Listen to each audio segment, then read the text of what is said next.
I just can't believe what red meat awesome conversation has been. I wanted to just interject a couple of things because you guys are on some really, really cutting edge questions and answers. And my what I'll interject is socialism and communism. It doesn't come up all in one day. It's death by 1,000 cuts. Okay, and it's what we're witnessing. Long story short of what we've been summarizing here, really in the last hour of this awesome radio. You guys know me. I like to go to solutions, or I like to go to, for example, a single question that would get to the point or to the heart of a situation. And as I was listening to you guys, I thought, Danielle Smith's name came up, and as Gordon here.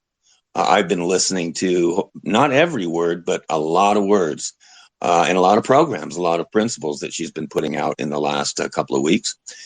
And I won't even comment yet on that. But my question would simply be, and you've heard me ask this before, guys. Okay, I'd have one simple question for Danielle Smith. Okay, all BS aside, as we say in the hockey world, all BS aside.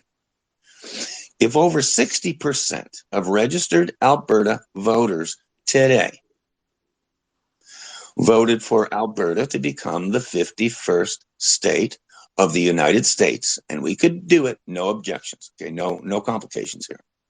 Would you support that and vote yes? Secondly, would you, Danielle Smith, would you immediately implement an educational system to model the state of Arizona in the United States? Because you can do it tomorrow. Yes or no?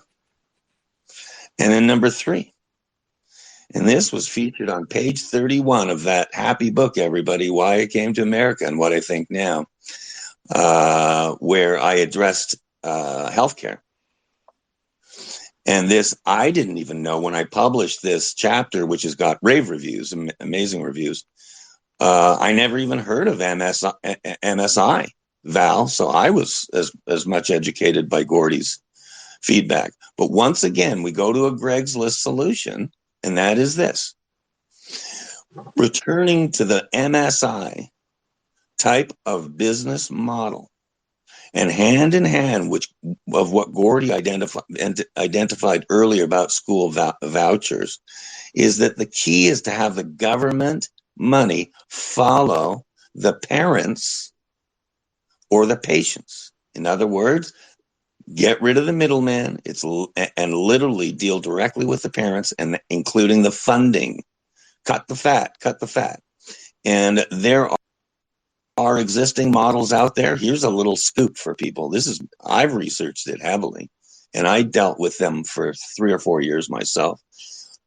The medical world out there just has to do exactly what Kaiser Permanente does. I know in Washington State, and I assume in California, it was just the most phenomenal healthcare I've ever received in my life. Everything was under one roof. No notice, like Gordy will tell you. MRI, less than 24 hours notice. Dental in-house, X-rays in-house. Their system at lower no cost. We can do this if we have healthcare funds go directly to the patient, where we have control. We cut out all the middlemen. We cut out all the pharmaceutical grease fire. It's a grease fire what we have paid out to the pharmaceutical companies in the United States. So that said, would Danielle Smith, should 60% of voters in Alberta request a voucher type of program for healthcare as well? Yes or no? And then I think you get right down to it. Because if you go a referendum, Val, and Gordon Kessler, you go a true, honorably held and delivered referendum amongst legal registered voters in the province of Alberta or the state of Arizona or elsewhere. That's the will of the people. And my number is always 60%. It can be 50-50, but my number is always 60% to show the true will of the people. So with Danielle Smith, yes or no on those 3 questions? And I'll turn the mic back to either of you here.